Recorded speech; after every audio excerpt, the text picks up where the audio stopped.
Honda City, it's a name that needs no introduction. In fact, it has been around for such a long time that if you were born in 1998 or after that, then this vehicle is older than you.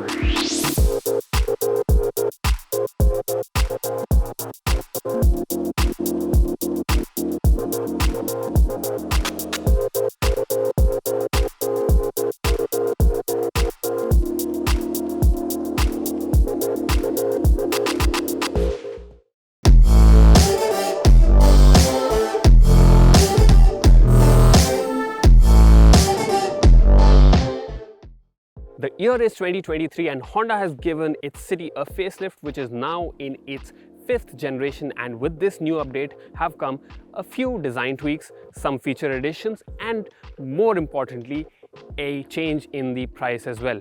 So with all these changes and additions, does this sedan still have a chance at being as popular as it has been for the last 2 decades and more, or will it lose out to the SUVs? Well, time to find out. But before that, like I mentioned, this was first brought to India in 1998. I would love to know if you are actually older than the Honda City or younger.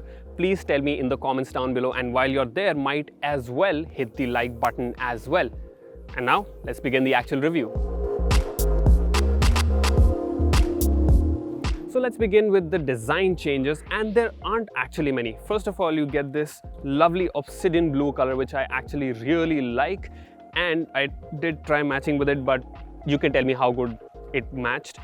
In terms of the design, well, it boasts the same overall silhouette, but now you have a new design for the grille at the front. You get that honeycomb pattern.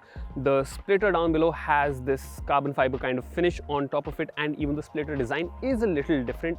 And even at the back, if you go and look at the bumper, you have a new diffuser. It looks really nice.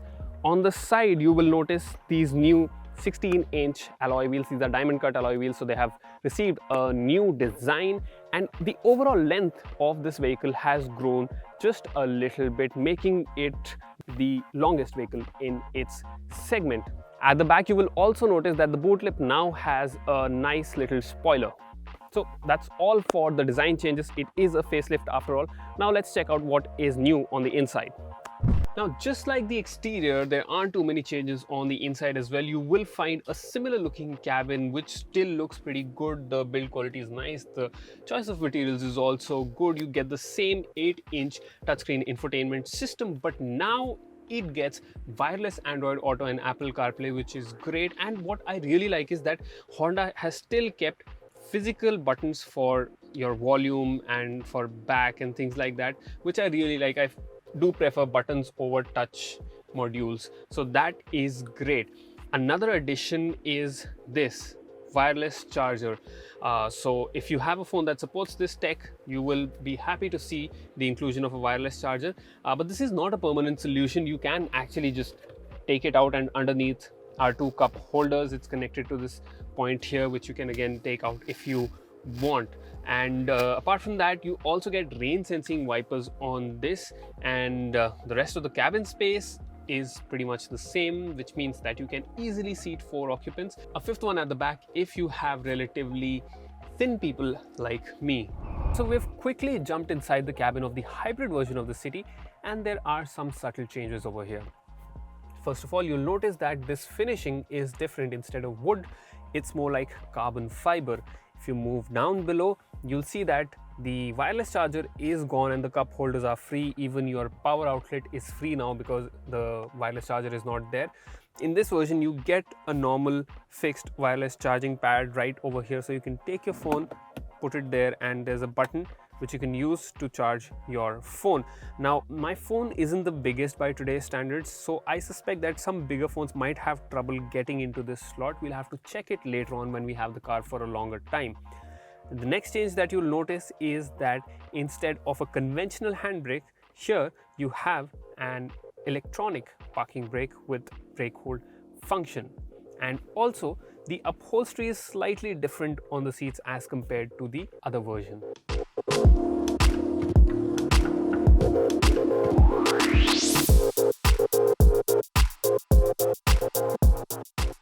Okay, before I talk to you about the engine specification and how the vehicle drives, I must tell you that a big update with this new facelift is the fact that now the normal petrol version of the City also comes with ADAS features.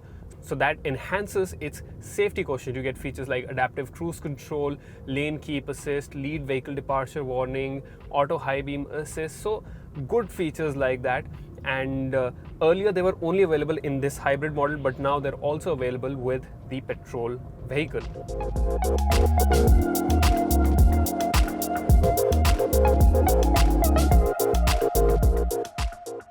Okay, so first up we are driving the hybrid version of the new City, and this retains the same old engine and now is compliant with the latest BS6 norms and also works with E20 fuel. The power and torque figures are higher than the normal petrol version, so you get about 120 odd horsepower and 253 Newton meters of torque combined. So this is from the electric motor and the normal petrol engine, and this comes mated to an eCVT.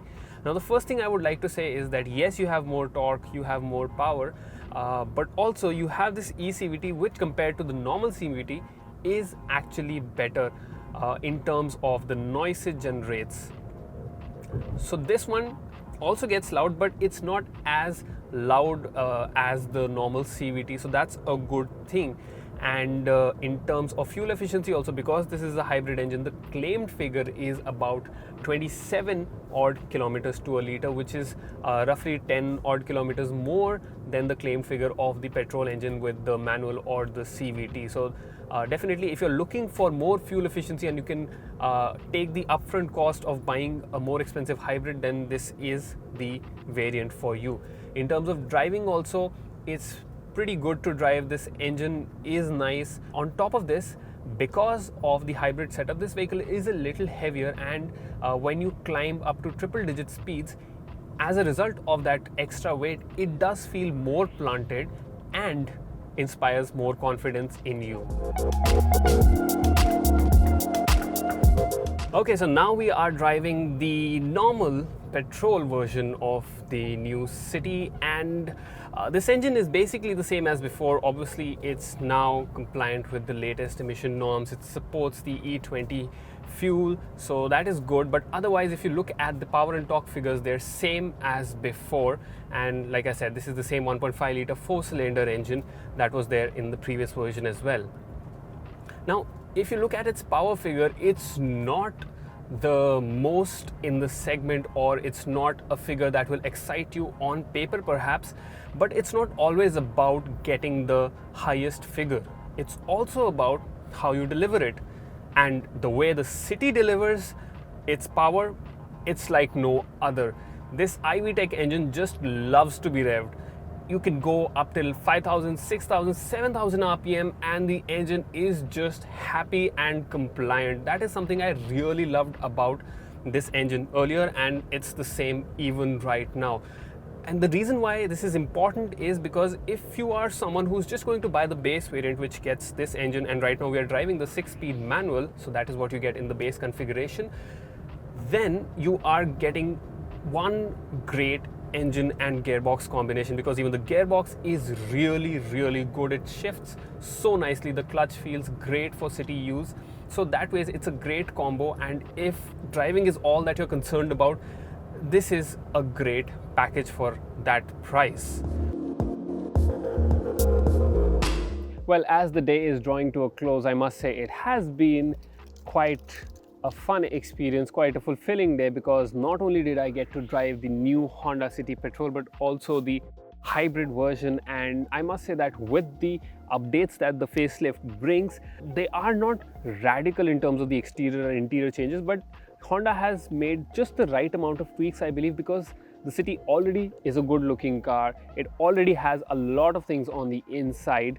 Yes, the infotainment screen angle could have been slightly better for better viewing, but apart from that, the addition of a wireless charger, the addition of ADAS most importantly in the normal petrol version of the City is definitely a welcome change.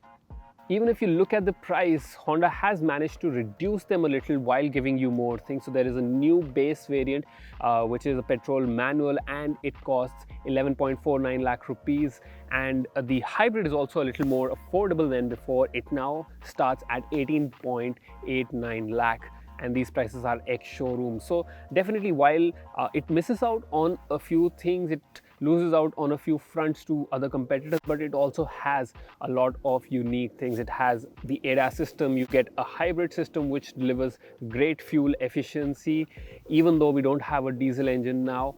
And you also have that blind spot camera which comes in handy, obviously.